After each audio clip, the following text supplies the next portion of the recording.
Call special meeting order. Will the clerk please call roll? Here.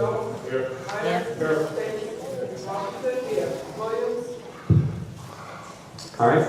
We're going to go to item number 2, review the ordinance dissolving the emergency telephone system board of the village of Sauk Village and authorizing the village of Sauk Village and a joint emergency telephone system board created via an intergovernmental agreement for the purchase of transitioning village emergency dispatch services to the village of Calumet Park. Before we get started, first of all, make sure your mic's on. Second of all, we're sitting in a dome, so it sounds like we're vibrating, but the residents behind us cannot hear you. So as you're talking, whoever's talking, if you would, please make sure you grab the mic and talk really loud into it, even though it sounds like we're drowning ourselves out. If you just hold it to the turn screen. There we go. And we're going to open up the floor. The gentleman on the end, if you would, please do me a favor with, for the record, state your name, so that we have it for part of the record.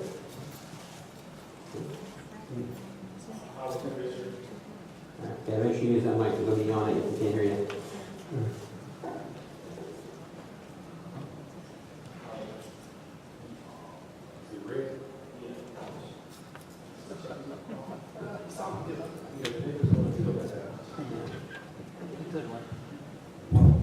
Our official account dispatcher. Big one. My name is Mark Davis. I'm the executive director of Calcom. I'm Gerard Corrigan. I'm with Calcom also. All right.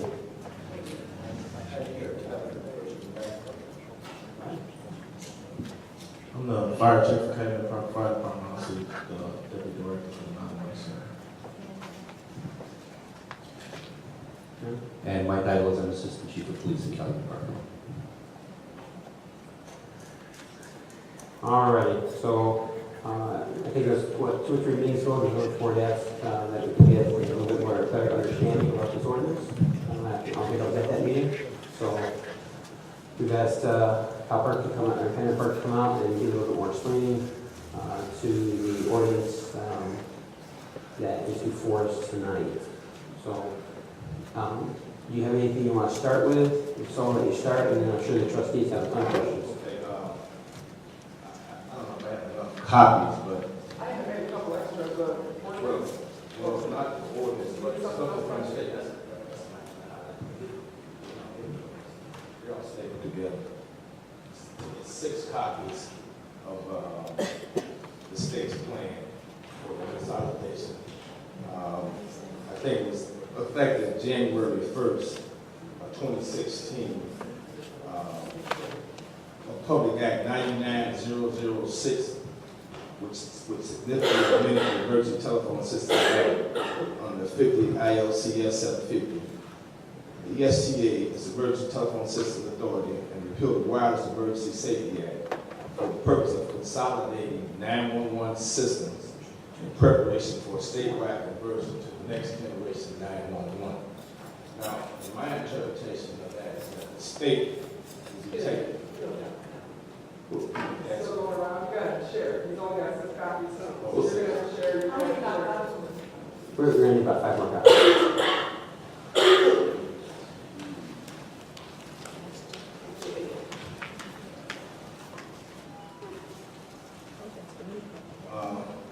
It's my opinion, what the state is doing is that in the future, the state will be creating its own 911 network, which means that instead of the networks we're using now, everything will go through the state. The state has made plans to take the surcharge money from each municipality or dispatching community and put it in the fund, and they will distribute that surtax money that we're accustomed to getting the state. I mean, the phone companies was getting it. The state is now taking over. So I don't know what the date is, but I know that I was in Springfield last year, and they told us that the state is planning on doing it. Now, what their plans are, I'm not quite sure, but they did lay down some policies for everybody, which state that all the existing 911 boards will have to be dissolved.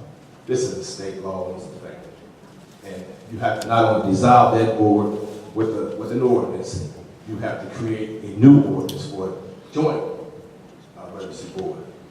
which means that this community here will have to create its own ordinance resolving the one that you have. We understand that clear, everybody? Further, the money that they're taking, that was divided up among the different communities, the state will now distribute those funds. You will no longer have the opportunity to receive those funds until after the state has decided what your share is. Is that correct? I can elaborate a little bit. Traditionally, we were getting 911 surcharge monies from landline-based telephones, and some wireless systems were paying in also. The state redrew the law. We now get 87 cents per line, whether it's landline, VoIP, which is voice over internet protocol, which is the cable phones, so to speak, and traditional phone lines, cell phones, etc. Any form of telephone you have now all pay 87 cents per month of a surcharge or a tax. This money, instead of coming to the 911 boards as it traditionally did, is now going to the state. The state is taking that money and they're using it to create 911 systems in counties that don't have 911. That is the priority for the money. There are, I think, 8 counties in Illinois that don't have 911. So they're taking all our money and spending it on those counties. On top of that, they are taking the leftover monies. They created a new board. They took oversight of 911 statewide away from the Illinois Commerce Commission and handed it to the state police. They're taking monies that those same monies, a portion of it is going to the state police to run our 911 boards.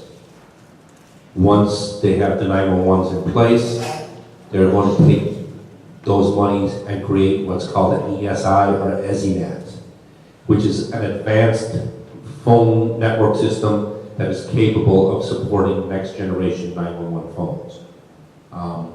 We at Calcom, which you guys are a part of, are already set and in place for that. Part of the reason that you came to us was that the state required we all move to 911, and we moved to a next generation 911. So Sauk Village, along with Cal Park and Calcom, we're ahead of the curve in that, so we're not looking at any expenses when they hit the other communities with those. But part of what we're doing is that the requirement was that any community with a population of less than 25,000 would have to combine emergency service telephone boards into a community, into a joint board that it would have at least 25,000 residents. This does not affect your contract with Calcom for dispatching. It has zero effect on it. This is the overarching board that would run Calcom, run whatever 911 board we see fit. But the actual dispatch center and the 911 boards are completely separate. Are there questions? Anybody clear around that? Trustee Tate. I heard you say, Donovan? I heard you say that the board will be created by the state for government state. That's right. And I heard you say that 87 cents every dollar goes to funding. This called 87 cents of it. Every phone bill in the state. So your cell phone bill, your household bill, there's an 87-cent charge on everybody's phone bill. There traditionally, I think, was a 55-cent tax on landline phones, or copper line phones from AT&T. Now they've changed it. They're charging 87 cents for every single phone, whether it's cell phones, internet phones, whatever kind of phone you have. They charge 87 cents. But instead of giving the money to our 911 boards, they're not keeping it for themselves. So they upped what we were getting to help us fund what we do, but instead of giving us the money to fund what we do, they're keeping it for themselves. Okay, then how this new animal that's gonna be created, population is 25,100, how are they gonna be funded?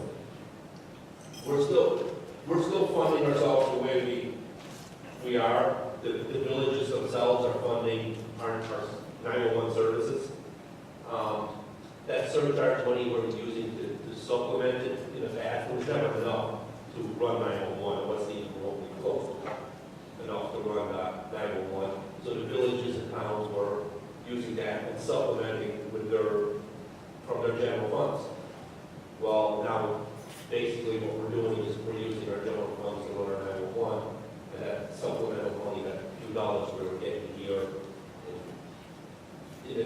it's a Cal Park, I know, it's about $8,000 a year we were getting, which would cover uniforms for our dispatchers. That money was supplementing what we were spending on 911. So instead of getting that money, now the state is keeping it.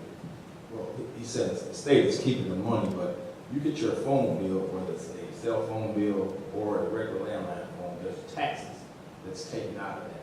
Well, now the state's taking that money instead of money going directly to the municipality. And then they're going to redistribute it. We don't know what formula they're using to redistribute it, but they're going to redistribute it. And we're understanding that there are a number of communities downstate that don't even have 911 capabilities. They're going to help fund and build 911 facilities with that tax money. So the state, I would say they just took how they, because they're the state and the government, half of the government state of Illinois, they had the authority to pass this law passed. And it's mandated by everybody. Everybody who has a 911 capacity has to comply. You don't comply with a plan, you're going to approve. The state's not going to give you any of the money. Okay, still, this joint board, I wish we could find another name for it, that's going to be formed. Yes. There are no guidelines for it yet, correct? By every community. So what will happen is, you have a current 911 board. Correct. That has bylaws. What will happen is you will dissolve that 911 board, we'll create a new 911 board. We being all the member communities. Okay. So Sauk Village, Cal Park, Midlothian, they're all in our system. So we're all going to combine. We're going to create a new 911 board with representatives from each community on this board. We're going to create a new set of bylaws that match the state requirements. And we'll still have a 911 board, but instead of one community involved in it, it will be all our communities involved in it together, with everybody having their representatives on the board. But since the state has the money, Yes. then each community has to come out of their general fund to make a donation or fund this new entity. No, don't confuse what you're paying for 911 dispatch services, for emergency service, for people to answer the phone and dispatch your police officers. The 911 board is something separate. You already have a contract for your 911 services. So that is in place, it's running, it's operational, whatever anybody thinks of it, it's there, it's operational, it's running. The 911 board is something else. It's an entity that oversees the 911 money that comes in, and it is there to kind of in stewardship of those 911 funds to make sure they're spent appropriately. Are they salaried? The individuals on this board? No, the individuals are appointed by the mayors, or as they would be in this community, and there's no pay, there's no anything, it's just a board. We appoint, you'll probably have certain trustees, a police chief, a fire chief, as involved in your 911 board. It'll be the same thing with our joint board. It'll be a volunteer basis, and we're just there to oversee. If through some miracle we do get any of the monies from the state, then we'll be able to redistribute it based on the monies that come in allocated to each community. Let's say Sauk Village came in with 33%, Cal Park 33%, and Midlothian 33%. Well, then the board will decide if those monies will apply to Sauk Village's bill for Calcom, or if they're just going to give Sauk Village the money back, and then Sauk Village can choose to do with it whatever 911 type stuff. The board becomes a voting entity with representatives from every single community, That's correct. which we've seen in most 911 centers. Yeah, most 911 centers already have this board in place. It's just a matter of us creating this board to meet the state requirements. It's not going to change how we do business with you. It's not going to change your bill to us. It's really just I turned it Sorry. back a little bit. it's really just a governmental procedure kind of thing to keep us in line with the state. It's more than anything. What is the composition that each community is going to have for forming this new board? That's going to be up to our mayors.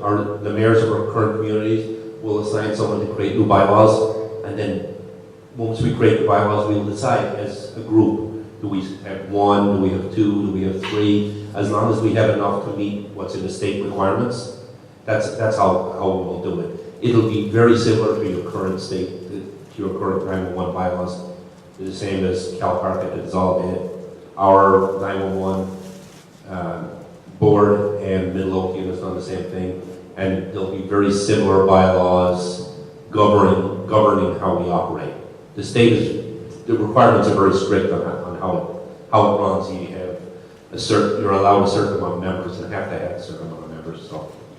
And the state is mandating that you dissolve your current board through a ordinance and create a new board through ordinance. And each municipality has to comply with that in order to be for the state to accept. Can't hear you, sir.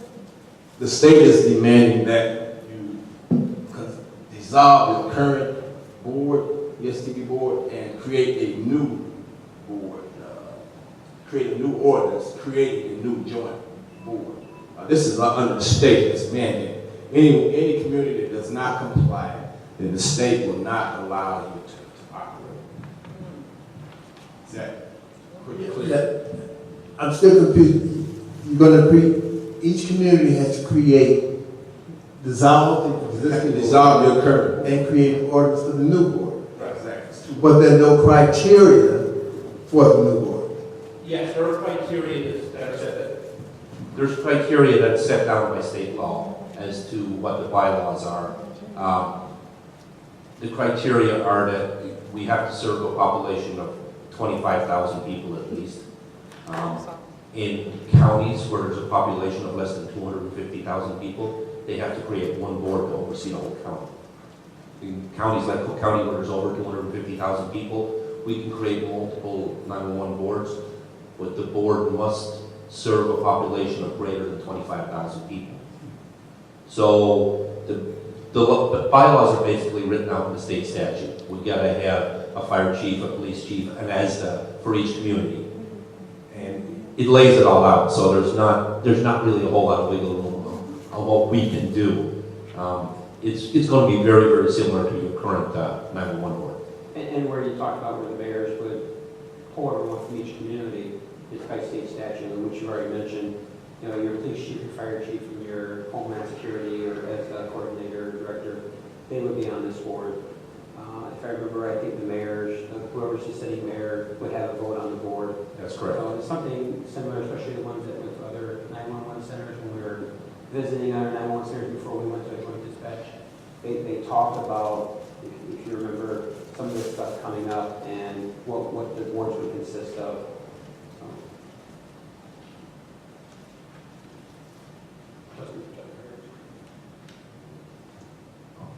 Okay, at the beginning, at the onset, when you first spoke, the mayor said at the beginning that we had asked you to come to explain the creation of the 911. But really, we asked, at the time the mayor wasn't at the meeting, but we asked to have you guys come here. Also, as Calcom, we have some other concerns and questions. Are you at this time prepared to answer some of these questions in regards to, because I see that you're the EXO executives, and we have some concerns, but that'll be second. the first thing I wanted to find out with this creation, the board oversees, this new 911 board would oversee the existing 911 that we have that you spoke about within CalCom, correct? It would be like the school board overseeing the school district. I'm sorry, yeah, something like that. Yes, something similar to that, yes. Okay, and when it does happen, because it will happen, who would raise the rates, or who would make recommendations? The new 911 board, the existing 911 board, or the state? Raise the rates on On the surcharges. On the surcharges. The surcharges are mandated by the state, so the state has set our surcharges, we can't change them. Okay. It's going to be 87 cents per phone bill, period. Now, it's stated in your summary that there's money left over. It will go back to the state, and then it would have to be reapplied by the different boards as in the form of a grant. No. As of currently, the way the state has set it up, they're taking our surcharge monies. They've also taken our 911 operating bill. So the 911 bill itself, the bill that AT&T gives to 911, they've taken that bill away from all the communities, and the state is paying, well, they're supposed to be paying that bill. They haven't paid it yet. They've collected all our money. They have, as a matter of fact, they have about 97 million sitting in the fund, and they're not paying the $1.5 million per month that AT&T is paying. So they're collecting the interest on that money. So who ultimately has to pay that? The state. Okay, so we're not obligated, even though the state's not paying, we're not obligated to pay. We're not going to be obligated. The state is taking control of those bills and taking responsibility for them.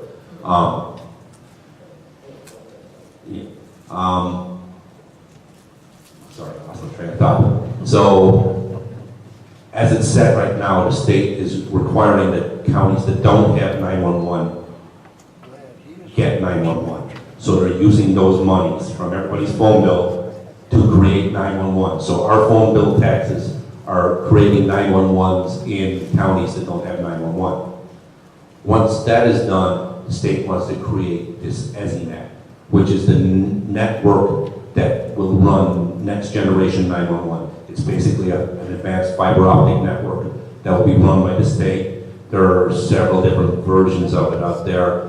I think 2021 is when they want it up and running. There's a study that was commissioned along with this bill that is due in 2018, when there's a new round of laws that are going to pass. I'm going to screw this up again, pardon my language.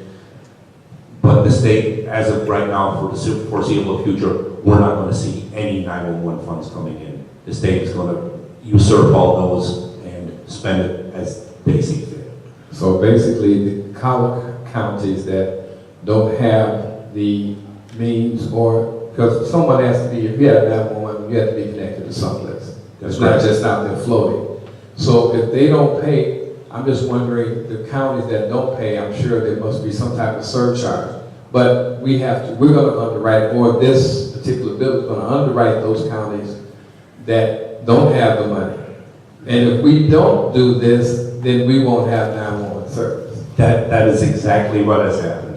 The state has chosen to have us underwrite the rural counties in the state. And there's a bigger overarching picture of this, is that there's a lot of federal money coming into the state for Homeland Security and 911, and part of the requirements is that they have this advanced 911 next generation in place. And the state's not going to get that. They're obviously not going to spend their own money on it. They're going to spend ours on it.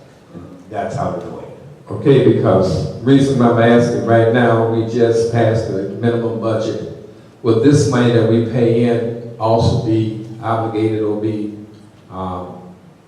stopped? In other words, if we don't have a budget, will they hold this money as if they hold the property money for the different states, or can this money still flow because it's there? No, this money is not flowing. The state is taking it from the 911, from your phone bill, and it's going right into their pocket. So when the state used to send us a check every month or every couple of months for a few pennies on the dollar, we're not even seeing that anymore. So basically, they're leaving us to fund ourselves without any outside help. So they basically gave us a wave. Okay. At once everything is in place, and, you know, like, you get a phone bill, your phone has a tax, you know, that tax. Can't hear you. They tell you how much money is taxed, and they send you that money. Well, the state's taking that money, and now they're gonna redistribute that money to the communities. So you're not gonna get it all, but you will get money back. I can tell you how much you're gonna get, but the state's not gonna keep all the money and give you a small amount back. Is there a ratio to that? In other words, They haven't disclosed how much you're gonna get back out of that. See, if you pay them $10,000, they're gonna take whatever top of that off, and then they're gonna give that back to you. You can take that money, and perhaps for those communities where you get a lot of cell phone calls, and the public knows that now that the cell phone is generating more calls for service than the landline phone. Eventually, we want, you know, cell phones to be something we'll talk about, you know, back in the past, because it's on its way out because of the creation of the technology, advanced technology for the cell phone. So, but they'll still be taking that money, because every call that's generated, they know what it is, the taxes on each call, and you have to pay it on each bill. so basically it'll be population distributed. In other words, who has the most in each system. Say CalCom has 25, EastCom has 35, 40,000. So it'll be prorated that way. So as far as It'll be based on the number of calls. So you can have 25,000, but you can have 50,000 calls. Okay. In a period. so whoever has the most calls will probably get the most money. We don't know. There You're gonna get a good share though. are several different There are several different variations that the state has put out, but the bottom line is, for the next 10 years, we're not going to see a dime, at least. Excuse me, you said 10 years? Realistically, yes, for the next 10 years. That's a large piggy bank. Yes, you're not going to see a dime, because they're going to invest the money in this statewide fiber optic network, which is going to cost untold billions. So basically, what they're doing is getting ready to do this with the money that they're getting from the, That's the correct. users. That's correct. But in the meantime, how are we going to fund our own 911? We're going to fund it the way we've always been funding it, which is through our general funds. We've always funded it that way. We've got a pittance from the state. You know, like I said, in the nature of Cal Park, we got $8,000 a year for 911 funds. I'm sure South Village is not much different. They got a few thousand, and we funded the majority of it through our general funds. And it's just going to, we're just going to continue to do that. We're not going to count on the state for anything other than they're forcing us to create this joint board. So we will just create it to keep them over there, and we will keep trying to serve our citizens best we can. Okay. After this is over, Mayor, I wanted to ask questions about CalCom itself, but I want to get to Not in this meeting, this is a special meeting just released right here. We will invite CalCom back, this, because we're here to talk about dissolving the telephone system. This is between Cal Park, and even though CalCom is at Cal Park, it's not part of the special meeting. So we'll get them back here, we're going to about the personnel issues. So the personnel issues will be discussed in the executive session. Okay, because that was the reason, I'm sure all the trustees that were here at that time, the reason why we've asked Mr. Fairman to have them come out, so we could discuss some of the things that were going on in CalCom, but I did not know that they were coming out for this reason, because this was self-explanatory, something that we talked about prior, but I was thinking that maybe they were coming out so we can at least let you guys know what the people are talking about as far as the system itself, so.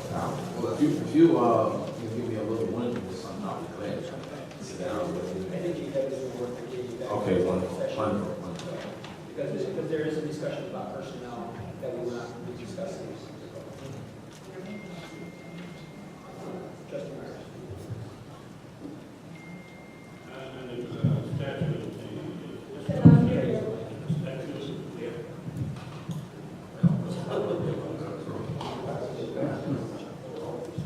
and the statute, it spells out pretty plain that what you can and what you can't spend money for it. Now, if we, for instance, if we have a major portion or something goes down with one of the main computers in the 911 center, and we don't have any money, are you saying that the state has all this money, the state will pick up the cost of it?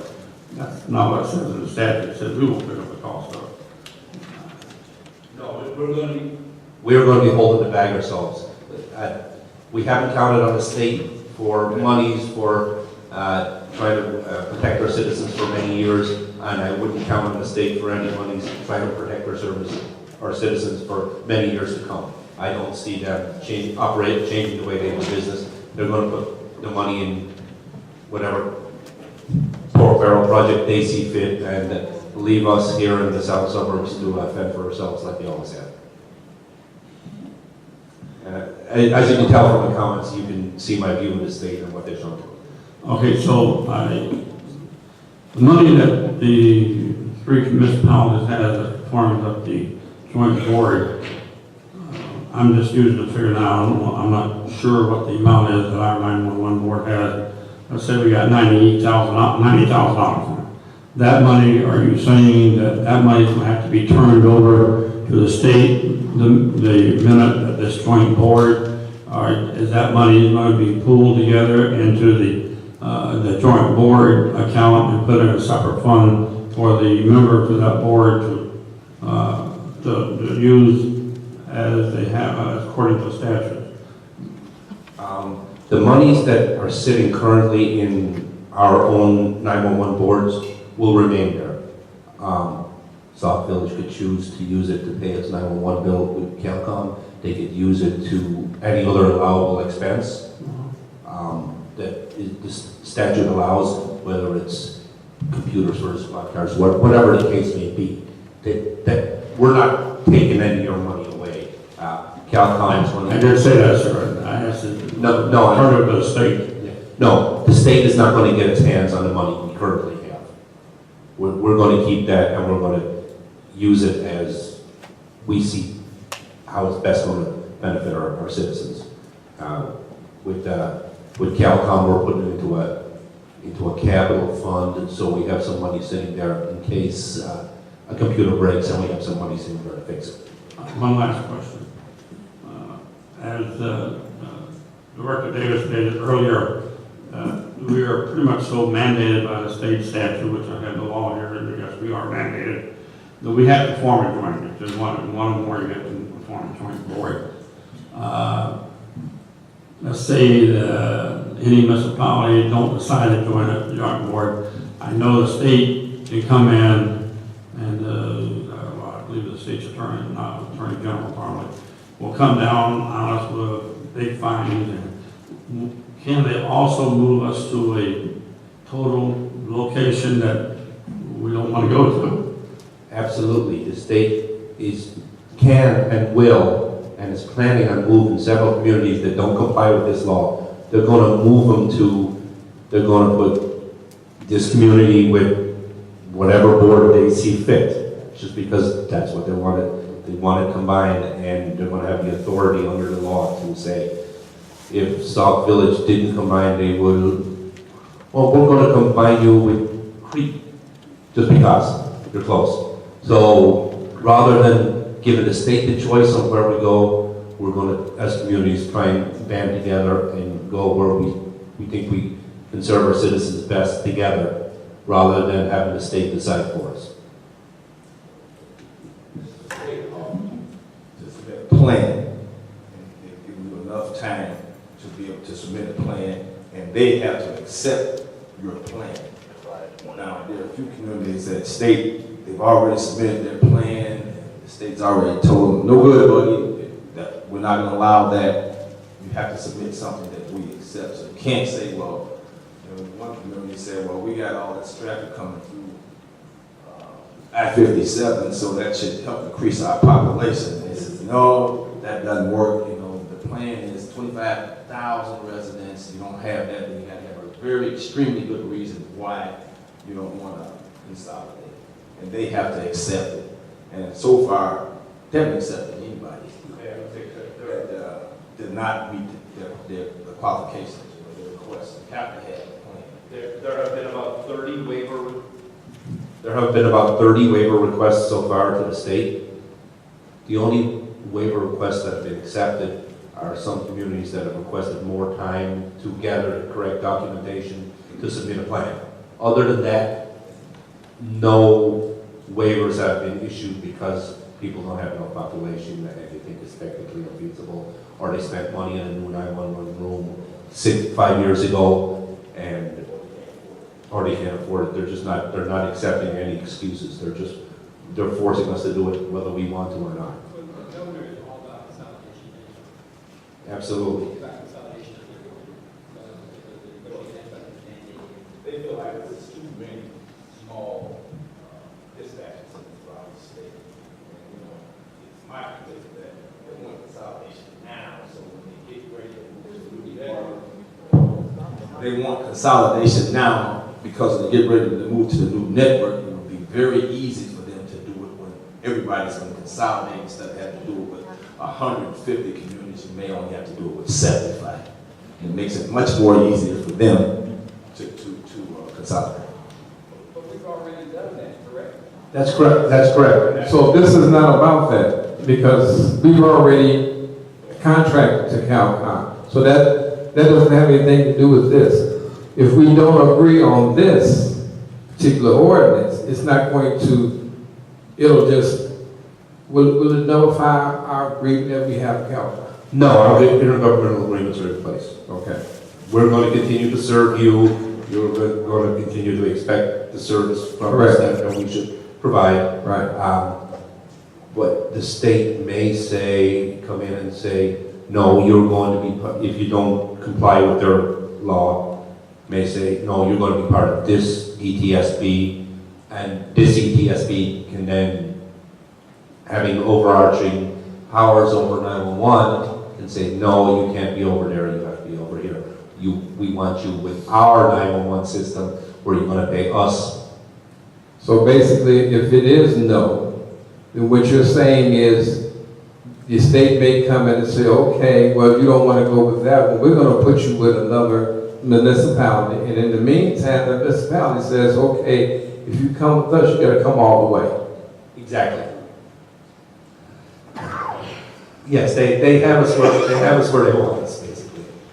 Well, I mean, we didn't know this was coming. Back last year when we did this, we didn't know that it was going to actually be, we figured it was going to be all one, everything would be together, but when they separated it, then that's when we come with the problem because they're just now separating it. What's the deadline for this?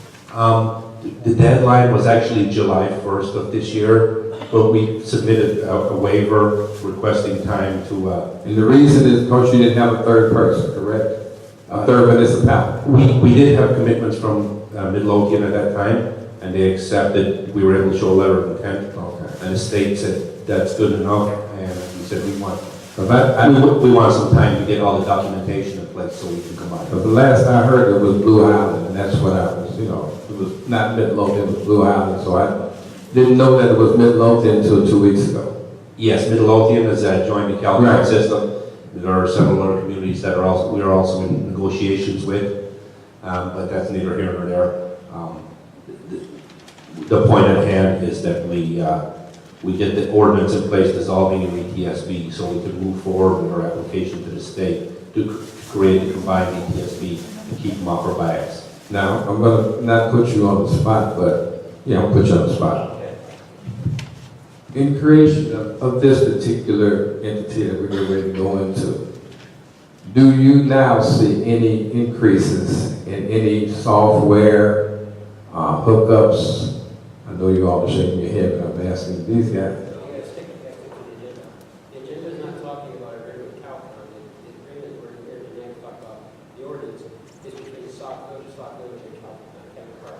Right, I'm saying, will they charge us any more money? You're asking questions. No, there's, Mr. Mayor. I just think this agenda is a special call meeting. Right. You're asking questions about CalCom. We're here to talk about this agreement and dissolving, again, the agreement between Sauk Village and Cameron Park. Cameron Park is not CalCom. CalCom is not Cameron Park. Okay. Well, this agreement with Calumet Park, do you see any foreseen or any? In the creation. It's not, Madam Clerk. It's not that I'm not getting it. I don't want to come back next week and say, okay, since we added this, now we're being charged this. That's all I want to do is make sure. The Open Meetings Act, Officer, what we're trying to explain is we're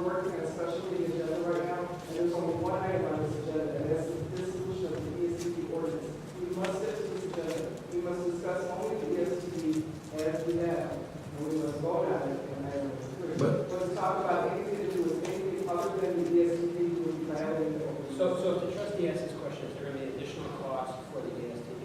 Is that what you're asking? That's all I'm asking. The ESTV is going to exist exactly like it currently does. There's going to be no fees, no That's all I'm nothing. asking. It's just a governmental created That's board all. that is. That's what I mean, because I'm sure in your municipality, I'm sure if you go in bed with someone, you create something new, there may be unforeseen costs, and you like to know ahead of time. I don't want someone to come back next month and say, wait a minute, we're gonna do this. That's all I want. No, absolutely. There's no fees. There's no anything associated. That's It's just an intergovernmental mutual aid agreement to create a joint 911 board, and that is the extent of it. That's all I wanted to ask. I mean, it was nothing, I didn't know it was so meetings that just to ask a question because.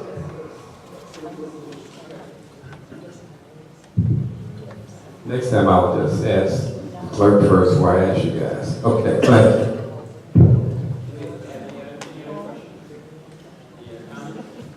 Okay, I'd just like to ask the board, have we been clear? I mean, does everyone have some clear concept of what direction you're going in? If we need to discuss something. That Lexology document I gave you, if you look over that, it's very clear. It explains you step-by-step process, and you can understand exactly what they're saying. I haven't heard you address consolidated plan. You haven't heard us address it. You have to submit a plan to So I the said state. consolidated, which means all communities involved. Aren't they required to have consolidated, but all communities are participating? No. Yes, but we cannot move forward with that board until we dissolve our current board, get approval from the state to create a new board, then pass ordinances creating the joint board. At that point, we will sit down. The mayors will most likely appoint a representative to create the bylaws, keeping in line with the state statutes. And at that point, we will create the board, and every community will have their equal say-so in the new board. When the state says you can approve, that's when we sit down.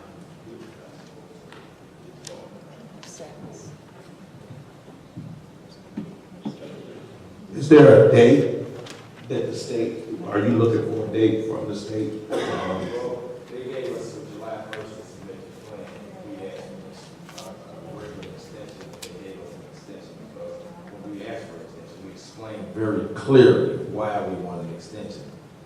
And they agreed. So for Calcom now, other communities who have to submit a plan, I don't know what they submit to the state, and I don't know what the state's response to it, but we're concerned with Calcom and Calumet Park, and we have asked for it.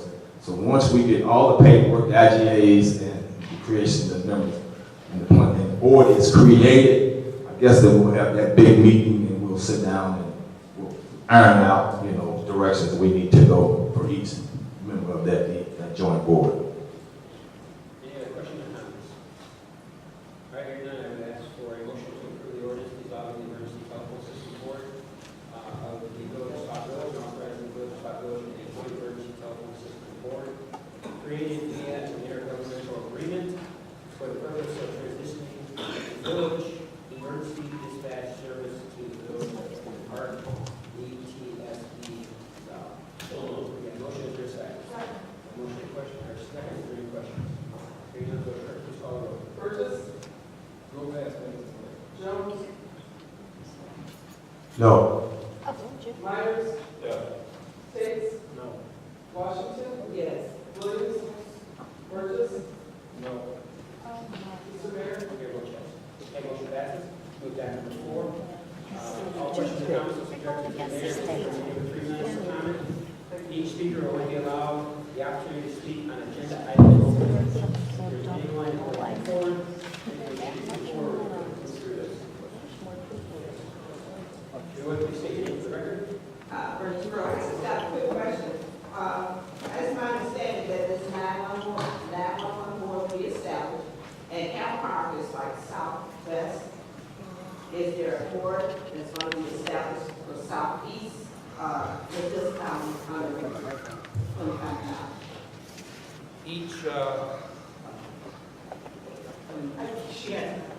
Each community is going to have to make some sort of arrangements to have a joint board? Each community is going to have to make some sort of arrangements to have a joint board where we serve a population of 25,000 people. So it is going to be Sauk Village, Calumet Park, and Midlothian at this point. Only us three. So other communities have 25,000 in population and don't have to change the board. The smaller ones, like I know Linwood is combining with Justice and Willow Springs. So we were just trying to move around where we can keep the state off our backs and continue to serve our citizens without interference from the state saying you have to go here or you have to go there. Now, my last question is, am I understanding that 87 cents per line that the state is going to take over eventually? Okay, so Sauk Village won't have that in their coffers to deal with, right? No, the money is going directly to the state from your phone bills. And then we bill them, right? Bill them for our portion, whatever. The state has taken the 911 phone bill, just like you get your phone bill at home. There's a phone bill for 911. It used to come to each municipality. The state has taken over that. So now that 911 bill goes to the state, but the state in turn has taken the taxes that everybody was contributing to run 911 in their communities. The state has taken that money and they're putting it in their own coffers to pay that 911 bill and do whatever else they see fit. But we'll bill them eventually for our portion. Or they'll just say what our portion is. No, they already have. They already have it. They have it in their. They have it already. Thank you. All right, hearing none, ask for a motion to adjourn. So moved. Is there a second? All in favor, say aye. Anyone here? All right, thank you very much. Folks, we'll be back for our 7 o'clock meeting shortly, guys.